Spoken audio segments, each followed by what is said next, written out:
Hurry up, I'm a busy engine, puffed Henry. Goods arrive night and day at the docks. Sometimes Henry and the other engines work so hard that their axles ache. Sir Topham Hatt brought in a new engine to help with the heavy workload. He was long and he had 10 drive wheels. He looked very strong. This is Murdoch. He's going to be pulling freight on the main line.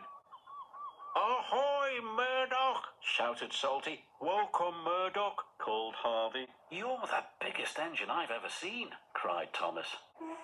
You're a chatty lot, Murdoch said quietly. Soon Murdoch was coupled to a long, long line of heavy freight cars. His boiler strained, his wheels started to turn, and the mighty engine chuffed away. Murdoch longed for some peace and quiet. But everywhere he went, it was noisy and crowded. At the end of the day, Murdoch was looking forward to a good night's rest. But Salty and Harvey were full of questions. What's the longest train you've ever pulled? Have you worked Marseille? Have you ever crashed? Please, Murdoch chuffed. I want some peace and quiet, and I don't want to share a shed with chatterboxes. No need to be rude, huffed Harvey. We're only being friendly, matey. The next morning, Murdoch collected another long, heavy train. This time he chuffed into the beautiful countryside. It was splendid.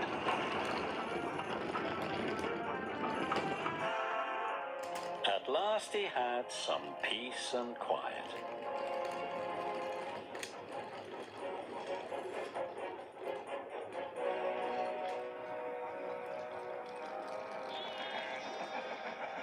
Suddenly his driver applied the brakes.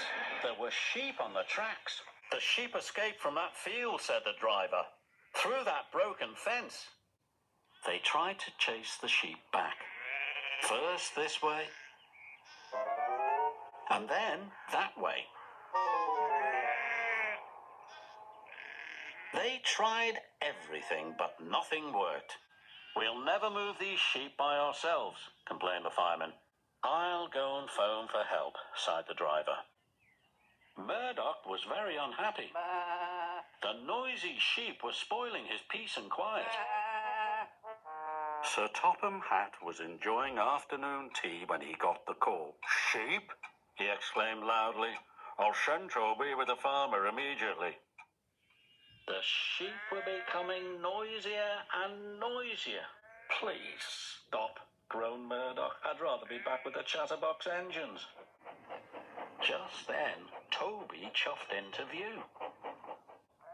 Toby, exclaimed Murdoch, we're certainly glad to see you. Before long, the farmer and his dog went to work. And the sheep were soon safely back in their field.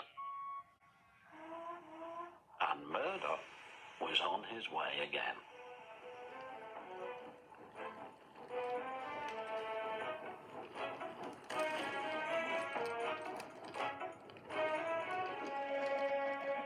That evening, Murdoch parked between Harvey and Salty, but Murdoch spoke first. I'm sorry that I was cross, he chuffed. I'm very pleased to share a shed with you. And we're pleased to have your company, said Harvey. Aye, we are, added Salty. It reminds me of a story. Murdoch smiled. The sound of bar, bar, bar would have kept him awake, but a salty story would send him happily to sleep.